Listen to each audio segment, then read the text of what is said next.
Okay, great.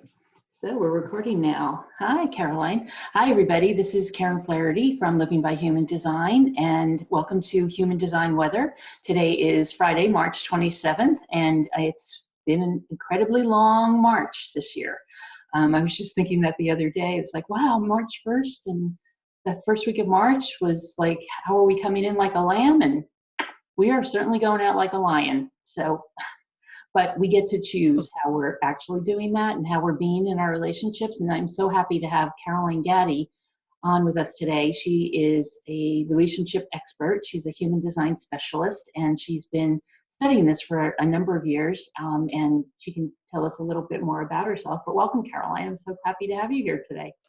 And she's joining us from Thank Half you, Moon Karen. Bay, California. You tell me. Yeah, I'm here in Half Moon Bay, California, just 30 minutes south of San Francisco. Very, very blessed to be here. I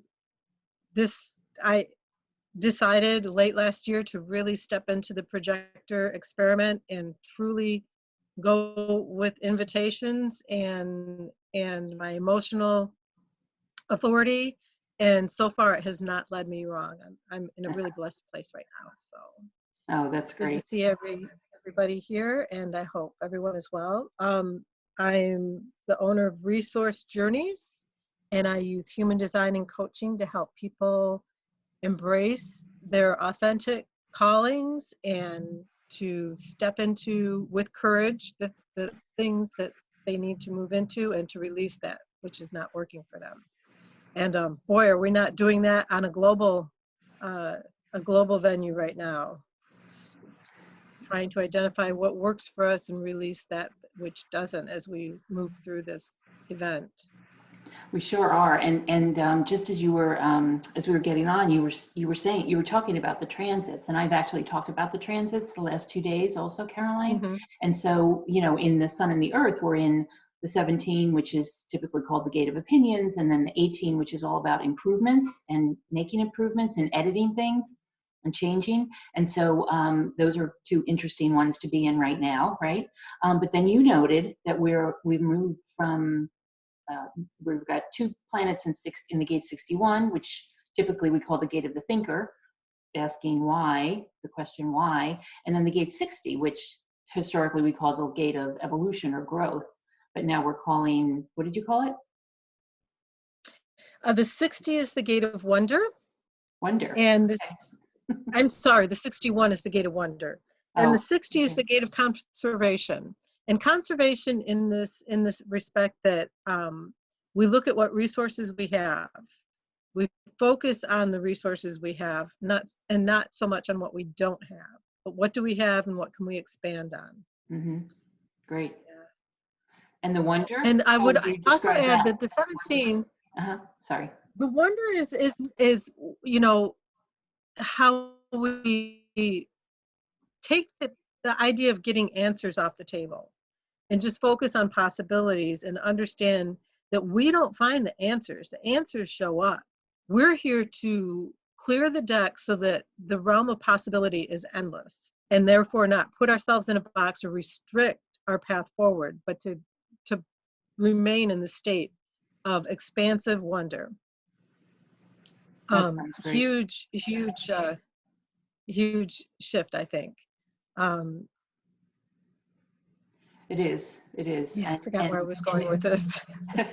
No, but it's a different way for all of us of thinking, right? Of for some of us who can focus on abundance, that's great. But for most of the world, they don't focus on abundance. And if we can move toward that, even if we can move a little bit toward the abundance thinking as opposed to the lackful thinking, that's a huge shift. And being grateful for what we have, right? Being grateful for whether we have a little bit of safety or a little bit of food or a little bit of medicine that we need, or the wherewithal to stay at home with our children or our parents or whomever we're with during this period. It's all something to be grateful for. I talked to an 80-year-old friend yesterday who is totally grateful for the small apartment that he has in New York, where he's totally, ensconced in his books and loving every minute of it. He can get out to get out to get what he needs on a daily basis. He's able to walk out on the streets and take a little walk every day. And he's not in great health, but he's always taking care of himself and making sure that he's sorry, we lost Caroline for a second. Hopefully she'll be right back, and I'll just be watching for her. But he's somebody who is grateful for what he has, even though he's had a heart attack and a stroke and a number of other things, joints that are worrisome and ailing him. He's still able to be grateful each day, and so that's something for each of us to consider. Now, what we wanted to talk about today. Oh, good, there's Caroline back. I apologize. I got bumped off here. Oh, no problem. It was good. I'm glad it was only a minute or two. That's great. Good. I'm glad you're back. So what I was going to say is that today we were hoping to talk about relationships.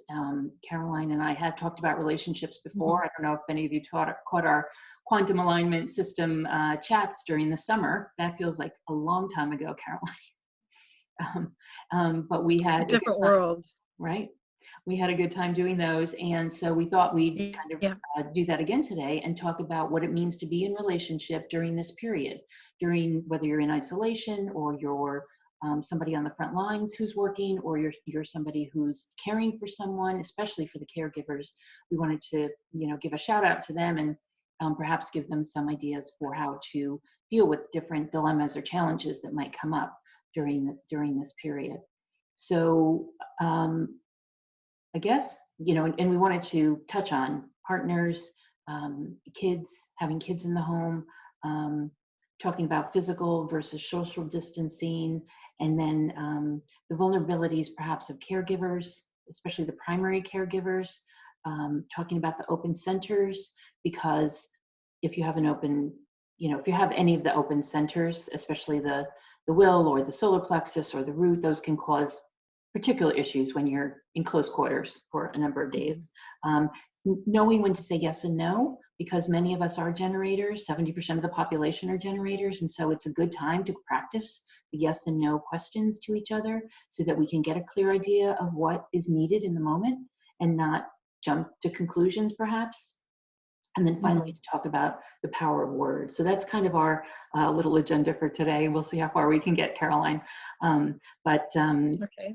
Why don't we start with partners and people in relationship, couples in relationship who are now together perhaps 24 hours a day, and they might not have been in those situations before. Are you hearing anything from your clients that's particularly a question that they're asking a lot? Yeah, people are struggling with either their partner being home to work and boundaries with the work situation, and just being in close proximity and in having to be in each other's energy all day. And this is where it's really helpful if you do know just a little bit about design. You don't have to be an expert at it, but just understanding what your type is and what your partner's type is huge, because you can change the languaging and the exchanges between each other to communicate more effectively, and also respect their need for space and not personalize it. There are a number of people that need a lot of time alone, and to all of a sudden have a partner in the home all day is energetically very disruptive. And it's not personal.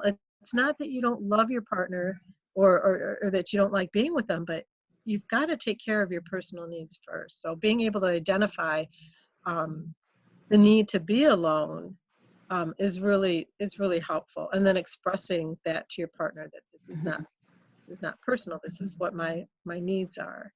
Exactly. Some of the markers for this would be being a second line in your profile, whether conscious or unconscious.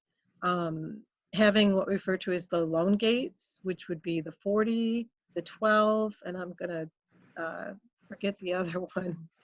Having the open emotional solar plexus can cause someone to get overwhelmed and need time alone. And same with the open root. There's a lot of pressure there. Right. Yeah, exactly. So I think the biggest things people can do is actually take a step back right? First, figure out what your Mhm. boundaries are or what your needs are, because they might be quite different than they were even just a few weeks ago. And so taking perhaps some quiet time, some meditative time to figure out exactly what it is you need, and then allowing your partner to, once you've gotten clear about that, then letting your partner know so that you can create some boundaries so that if you do need that quiet time, you can let them know that you need some quiet time each day.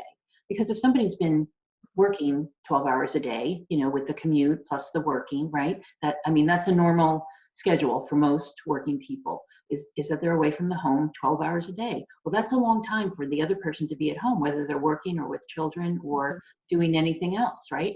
And so to have that change, and I understand this because we had that change when we moved from New Jersey to Florida. All of a sudden, my husband was working at home as I had been working at home. And so you have to start figuring out the boundaries, right? And who does what when, Mhm. and how it all, which spaces we occupy when, and how loud the conference calls are, right? Because that's another thing that can bother people, is just the noise of a conference call or a Zoom call, even being on a speaker phone and out loud, can be annoying to some other people in the home. So it's just being aware, being conscious, taking a little more, a little time to set up the boundaries as we start this, whether it's 2 weeks or 3 weeks or longer. If you have those boundaries set up, then you can at least take care of yourself during this period. Make sense? Exactly.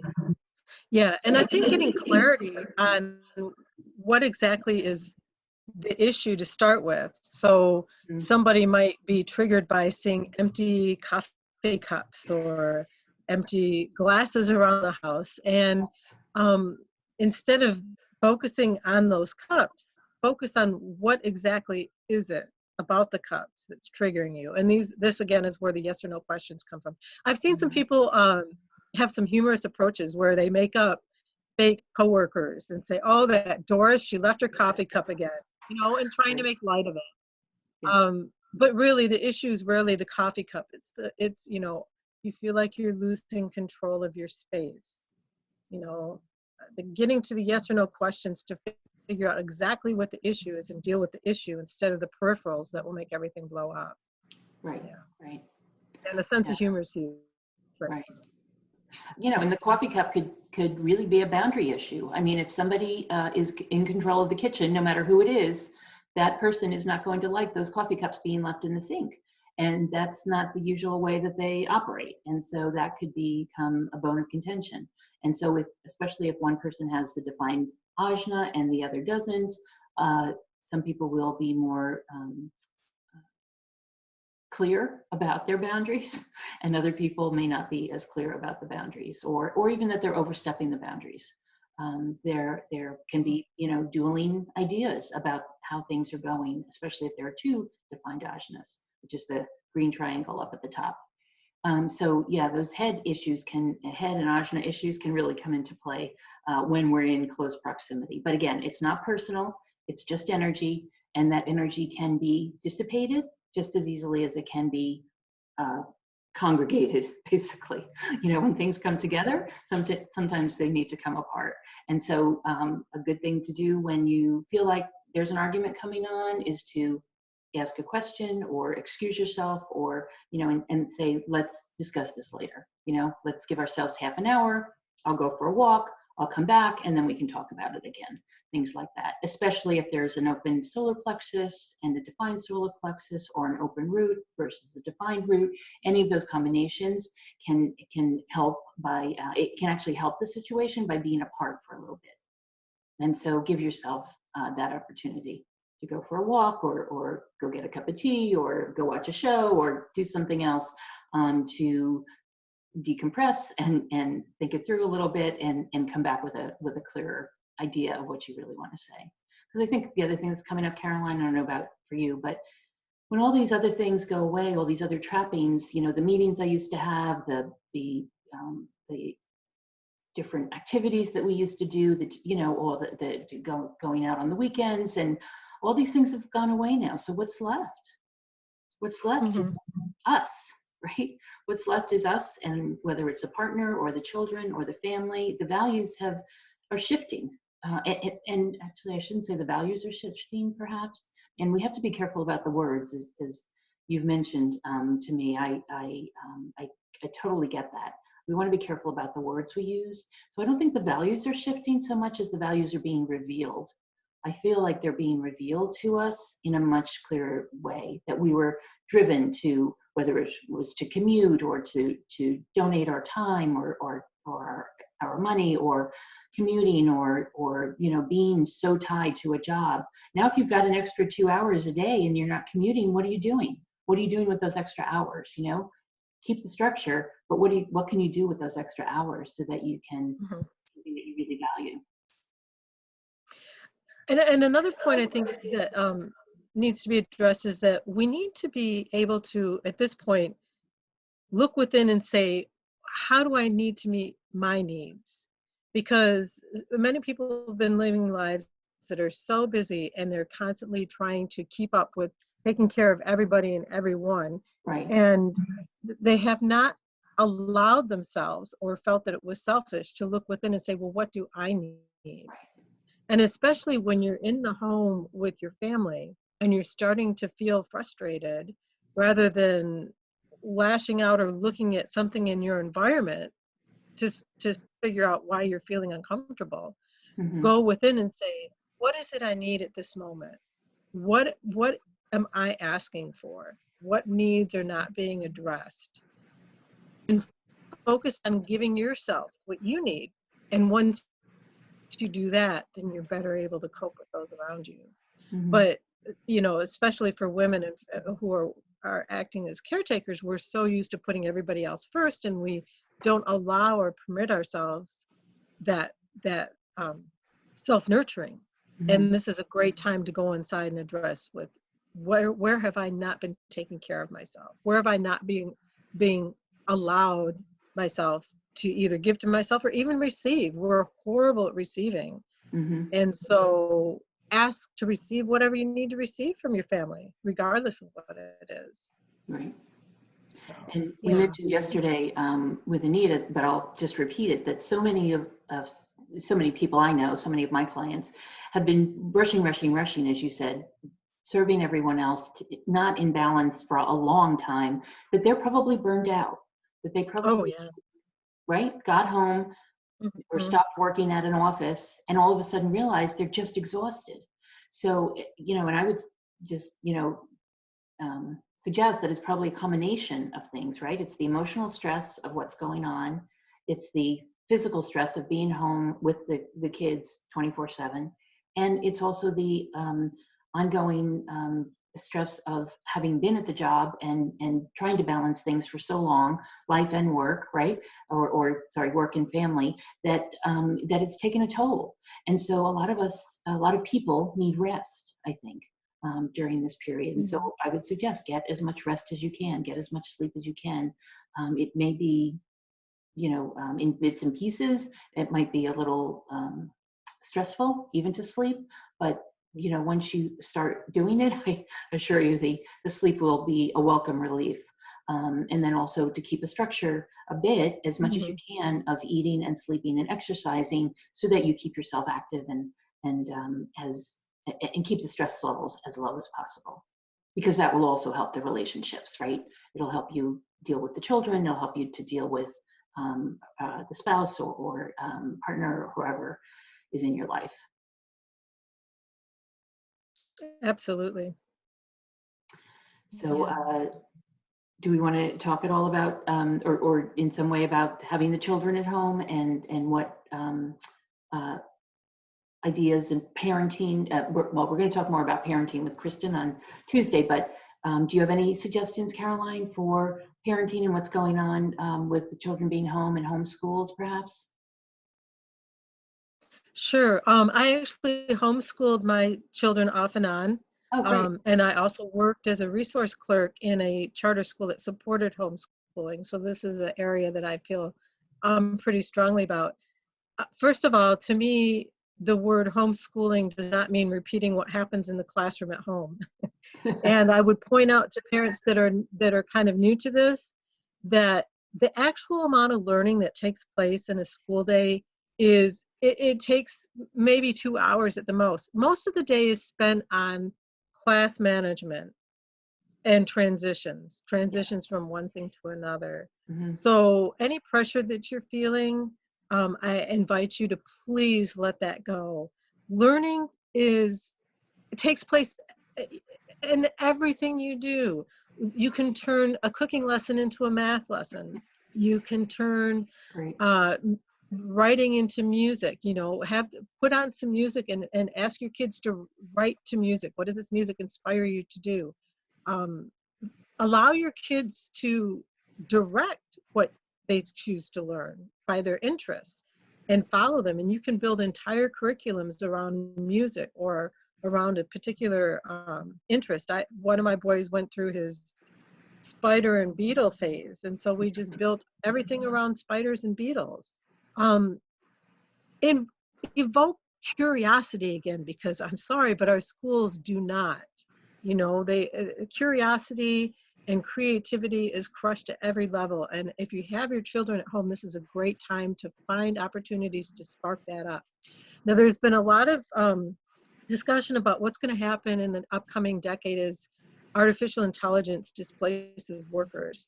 And one of my favorite people's take on this is Jack Ma, who's uh, um, a business mogul in China. Mm-hmm. And he points out that we need to focus on the things that we as human beings can do that AI can't. Exactly. And number one is creativity. And creativity isn't limited to art and music. Creativity is creating something where something didn't exist before. And that can take so many forms. But getting your kids to unplug and to tap back into that creative spark inside may be one of the most powerful things you can do as a parent at this time.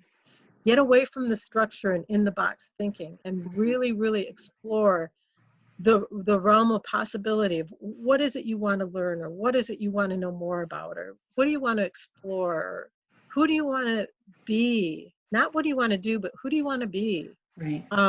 There's so many ways that parents can turn this into a really unique experience for their children. Those are great ideas, Caroline. Thank you so much. Because yeah, I've heard Jack Ma talk about that, and he says that the creativity, being able to take a number of different ideas and work with those, that's something that artificial intelligence can't do, but we can do that as humans. Anything where we're the the person who's helping the understanding occur, that's something that artificial intelligence just can't do. And so the more we can instill the critical thinking in our children, I would say the better. And as you probably have seen in the studies, not a lot of critical thinking takes place in the actual schools. And so what a great opportunity for parents to instill that creativity, the ability to critically think, because I'm sure there are so many parents who actually do that in their own jobs in one way or another, right? Whether you're a frontline healthcare worker or who is obviously very busy right now, or any kind of corporate environment or industry or manufacturing or anything like that. People have to figure out how those pieces come together, and what better way than to ignite the curiosity in the child now and see what it is they're really, I would say let them take as many different courses or as many different ideas and play with them as possible during this period, because they can't get out and go to Paris and visit the Louvre, but they can visit the Louvre online if they. I know, it's incredible. Did you see that? Yeah. So they can take a trip a week, right? Mm-hmm. Explore those Yeah. other places. It might be a while, unfortunately, until we can actually travel, and we're going to miss them in the meantime. But if you can find them online, there are all kinds of things. Most parents probably have seen this, but if you don't know, there are Broadway plays online now. There are concerts. There are museums. There are all kinds of architectural tours that they're showing. So whatever your child, take a like what did they used to call it? It's almost like a Virtual tour, field right? trip. Or it's like a field trip, right?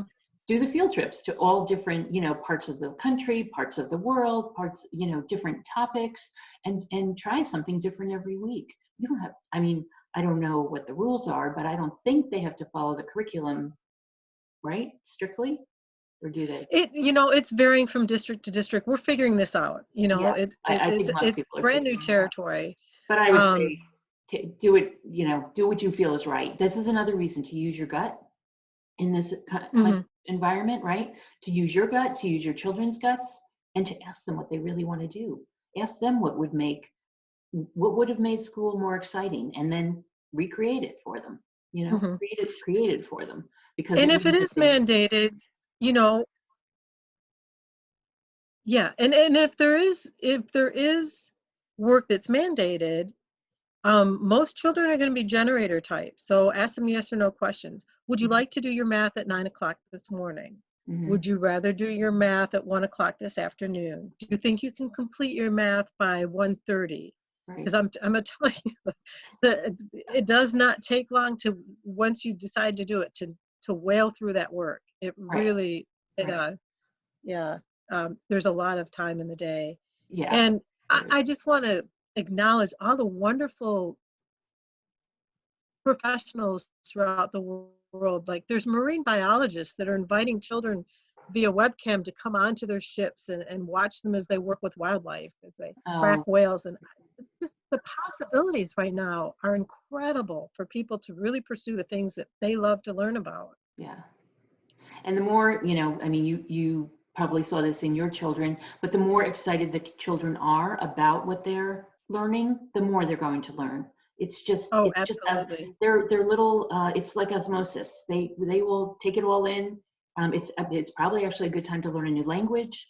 There are so many different tools out there to learn new languages, and children, especially the young ones, they eat it up. They love the new languages, and so Mhm. or learning a new language. So it's really a great time if you haven't had the opportunity to do that before. I mean, I know some children are learning Chinese at the age of 3. And so, there's no harm in learning it at 8 either, if that's what Right. you want to teach, or Japanese, or, French or Spanish, anything that appeals to you.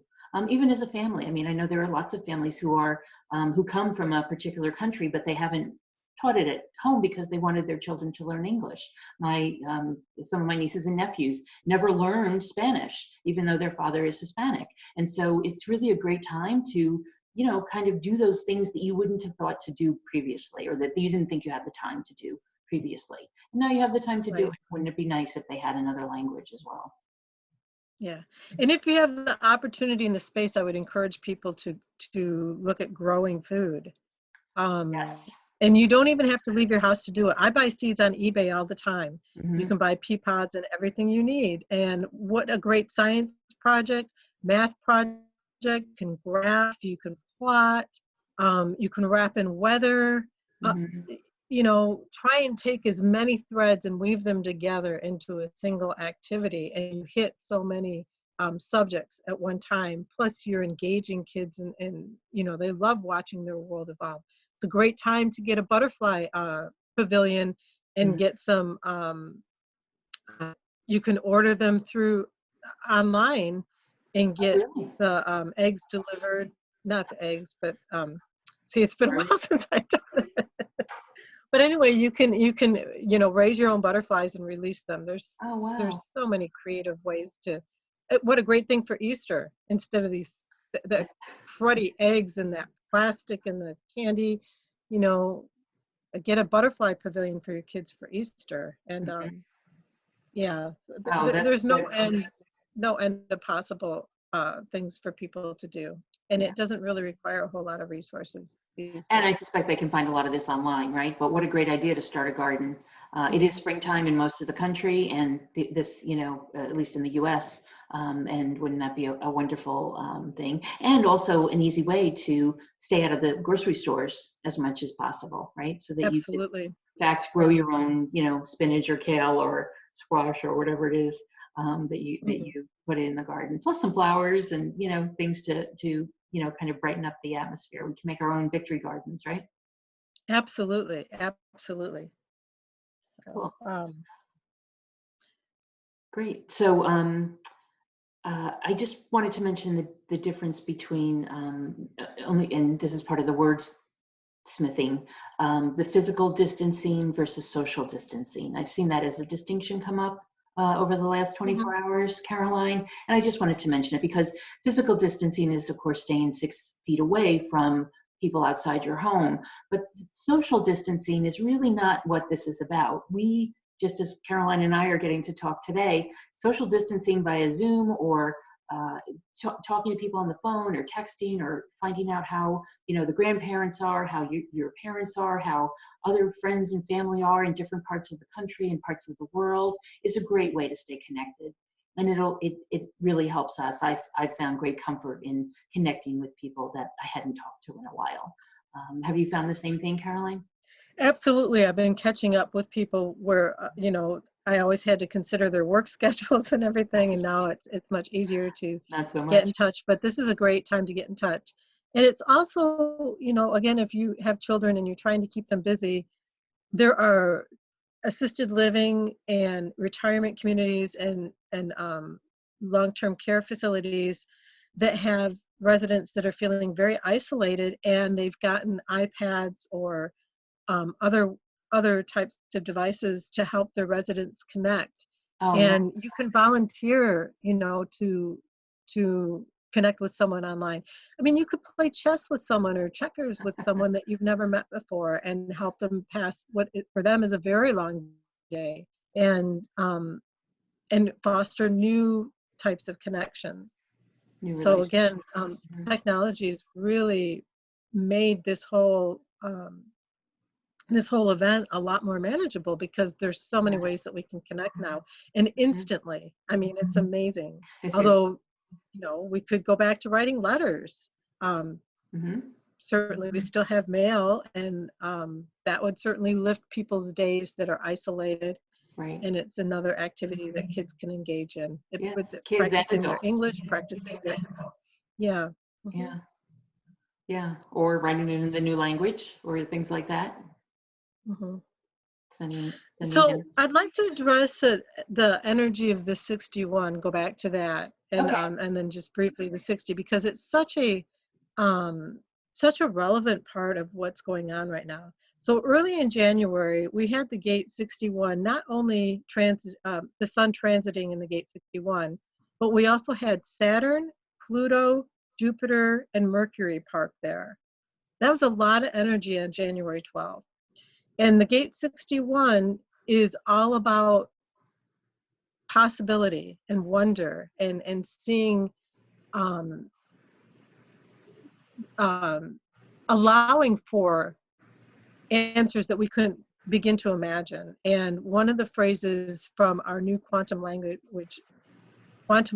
with Karen Curry Parker, is is delusional confidence. I love that phrase, delusional confidence. The first time I heard it last November, I thought this is perfect because it was a new way of addressing surrender. And I've always been big about surrendering to your situation and letting things play out instead of trying to control them. But delusional confidence takes surrender even further, Mhm. because it states that if I stay in a state of wonder and I allow for delusional confidence, things will work out way better than I could ever expected. And that has happened for me multiple times.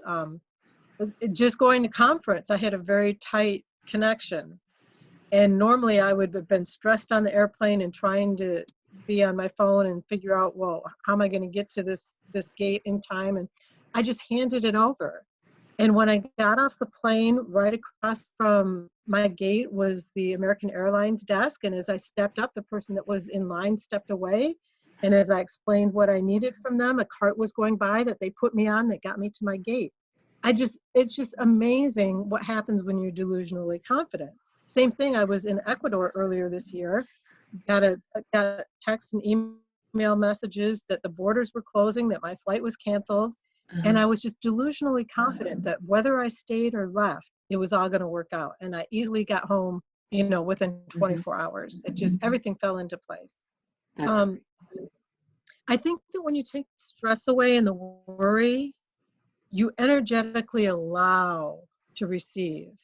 And you mentioned abundance before, and abundance has gotten a very limited definition, and I think we really need to broaden this. Abundance is not just money and your possessions and your cars and vacations. Abundance is everything energetically that comes in to support you and allow you to live your life. It comes Right. in so many forms, you know, and by taking away the stress and the worry and the need for answers and certainty, we allow for abundance to come in and support us. And we're moving into this energy, this faith in the gate 55 as we move towards 2027.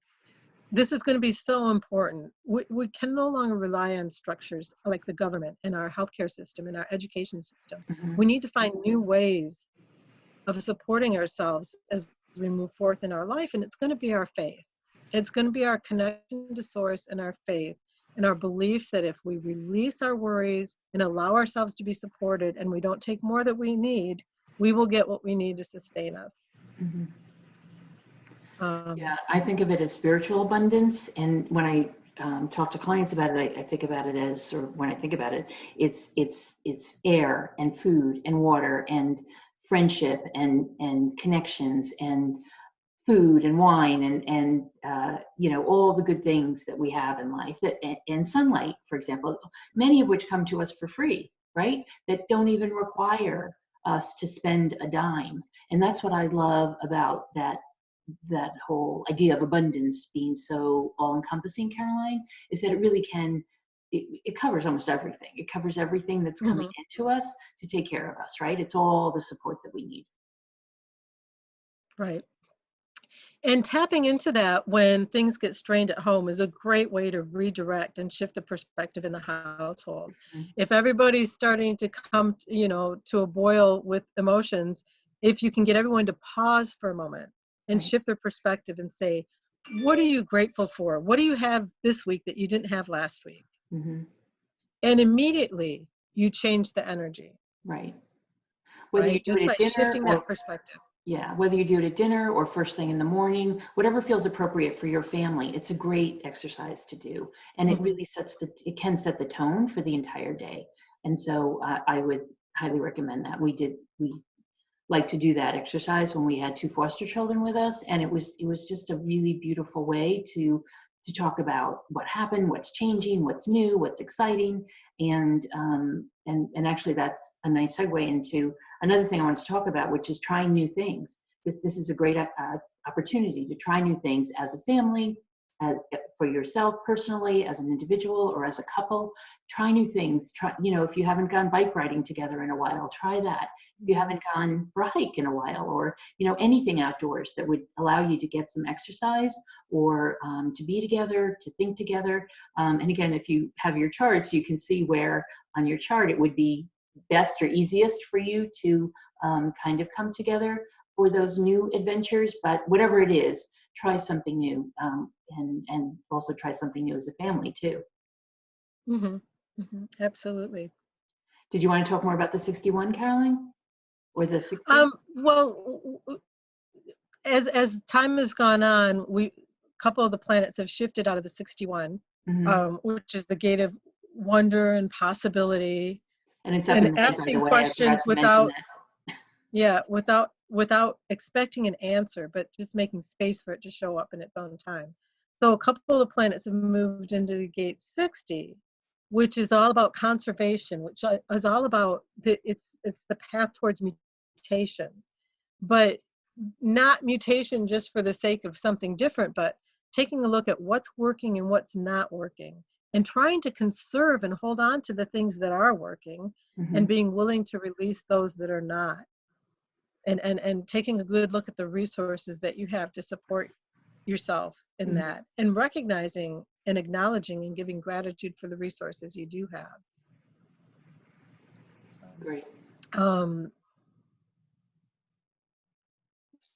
you certainly can look at the blessings in this event and the blessings in what transformation this is going to create in our world. There's a lot of fear going on, and um, a lot of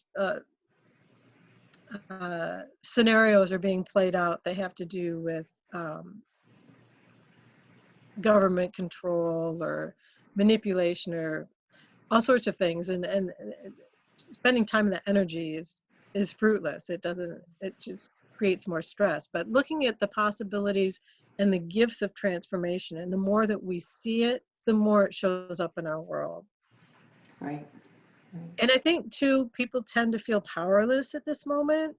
And I would just invite people to recognize that the more work you do on yourself, the more you shift your perspective and shift your energy, that has an impact on the world in and of itself. You know, people are always asking, what's my purpose? What am I supposed to do? Well, it's more about what you're supposed to be and how you show up in the world. And just working on that makes a huge impact in the lives of your, you know, your immediate family. And then it's like a ripple effect and it impacts the world. So focusing on any transformational work that you can do within, any shifts of perspective that create a lighter energy is going to impact how we come out of this. Right, right. So it's a good time to, you know, we as humans feel better when we have control, right? And the reason we're feeling the powerlessness is because we don't know what's going to happen tomorrow or a few weeks from now or a few months from now. And so the more control you can take in your own life, the more you can work on yourself, work on your physical activity, work on your eating plan, whatever that is, making sure that you're getting, you know, what adequately what you need, you know, so not gaining weight, not getting out of shape during this period, and then learning whatever you can, right? A few of my teachers say this is a good time to reinvent yourself. If you were thinking about doing something different after you either go back to work to the same job you had or not, maybe this is a good time to reinvent yourself and come up with something new. And the more you do those things, the more structure you give yourself each day, you'll have more control in your life, right? You'll be less likely to be watching the TV all the time and more likely to be taking control and learning what you can during this period, which is it can be a very fruitful period, I think, for a lot of people. Yeah. And lack of certainty, if you shift your perspective of it, is an incredible gift. I mean, it's an adventure, right? Being able to release that routine and release the Well, for structure that some we people, it's found a ourselves relief, in. right? And yeah, and redefine our life and look at the gifts of, okay, if your income's not coming in, think about, well, where are all the ways where you're not spending money? You're not spending money on gas. You're not creating wear and tear on your vehicle. You certainly don't need new Maybe you're clothes. doing less laundry because you wear the same thing a couple days in a row because, you know, it doesn't matter when you're just hanging out at home. Think of all the positive things of all the places where you're not using our resources. And look outside. I live in a place where it is so obvious that things have changed. The sky is bluer, the water is clearer. I can hear the wildlife more readily because there's no noise from the highway. I Right. walk out to the Oh, wow. coast and I can see far further and far more clearly than I ever could before. Oh my goodness. Wow. There's really a lot of grace in this event. Wow. That's amazing to hear it from that perspective. But you're right, it is a lot quieter here. There are a lot less people on the roads, a lot more. And, you know, and yet I was, when I was on the phone with my friend from New York yesterday, I looked out the window and a whole flock of, I think, pelicans were passing by our windows. And, you know, sure enough, as sure as it was March 26th yesterday, I'll bet last March 26th they were doing the same thing, and I didn't even notice, right? And so Oh, I know. right? Yeah. So it's a pattern. It's a pattern of nature. Nature is in its own pattern. And, you know, I'll just repeat something Anita said yesterday, is that the virus has a pattern too. And just as the other viruses have come and gone and come and gone, this one will come and go also. She said, you can depend on that. You don't have to worry that it's going to go away eventually. It will. That's what viruses do. They just live their life and then they go. They have a particular pattern and then they go. So she said, you can depend on that. That's something we can depend on. So just as the patterns of nature show themselves to us in the birds and the flowers and the beautiful greenery or the water that we're around, we'll see those patterns reflected here as well. And so we as humans will survive, we'll be fine, we will actually thrive through this, and we'll hopefully have a good time doing it for as much as we can. Right, right. Because I know there are people suffering, Yeah, and there are totally. people on the front lines, and there are people who are unfortunately not going to, who are going to be affected by the virus, and hopefully they'll. What was the word you used? Sorry. Instead of Um, surviving. oh, That they recover. recovered. Sorry, that they recovered. Right, right. And I don't Recovered want to from make it. light. There are definitely people fighting this virus who do survive. If Oh, you were totally. on a ventilator, you are a survivor. If you had to stay in your home with a cough and a slight fever, you recover. I Mm-hmm. think sometimes we take some of these incidents to extreme as we all share in the experience. And I think we need to recognize there's a huge difference between the experience of people who are having the more extreme um, infections, or who are working with the more extreme infections, like our healthcare workers, Right. and the people that are, experiencing a milder um, experience of the event. Right. So yeah, And we're you have to think recovering. too, in the US, it's been in the US since January. So there are probably a good number of us as well who have already had it and recovered from it, and just didn't know that we had it at that point because it wasn't, certainly wasn't delineated the way it has been in the papers in the news these days. So so there's that possibility also, which also Right. bodes well for all recoveries, right?